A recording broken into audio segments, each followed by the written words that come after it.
I really believe Indigenous tourism is reconciliation action.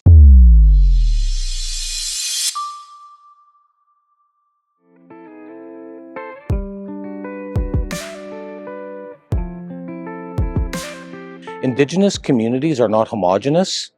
Here in Quebec, the diversity of Indigenous communities is very different than the Indigenous communities in Saskatchewan, or in the Yukon, or in British Columbia, or out eastern Atlantic Canada.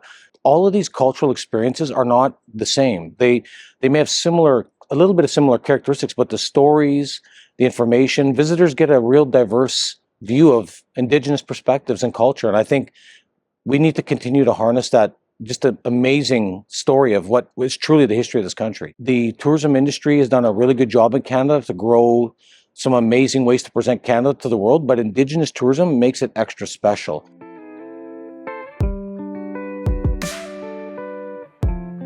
The main challenges for our industry continue to be, how do we help support our businesses grow and become more market ready and export ready? Like, how do we help our businesses elevate their abilities to work with travel trade and the different networks of tourism partners?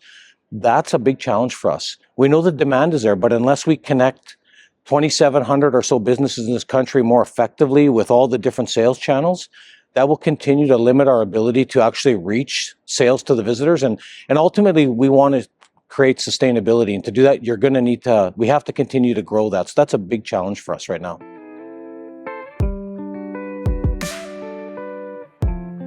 It's the most powerful tool to help sustain communities and culture.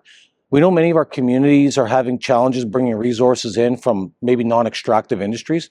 Cultural tourism allows us to present who we are to the world with our own cultural assets at our fingertips. And so it'll provide a means for younger people. It shows younger people in our communities, doesn't matter which community you come from, that tourism actually, people are interested in us. They actually care about us. Canadians want to reconcile with us. We got to give them that platform. And I really believe Indigenous tourism is reconciliation action. So I really love the ability that it's bringing to many of our businesses and communities. These are things we didn't talk about 20 years ago. Today, that's such an important piece of our work.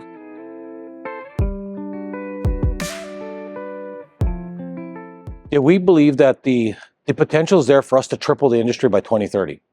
The demand is so high within Canada. Canadians' domestic tourism is really high because of things, the notions of reconciliation and people trying to find ways to support. And they're seeing tourism businesses as one way to do it. And international demand continues to be, very strong. There's not a shortage of demand. What we need to do is develop our industry so we can meet the demand. And so we have such potential in front of us. And we believe we can go from roughly 1.6 or so billion in revenues up to 6 billion is at least minimally what the ceiling could be by 2030. So that's a substantial opportunity for us.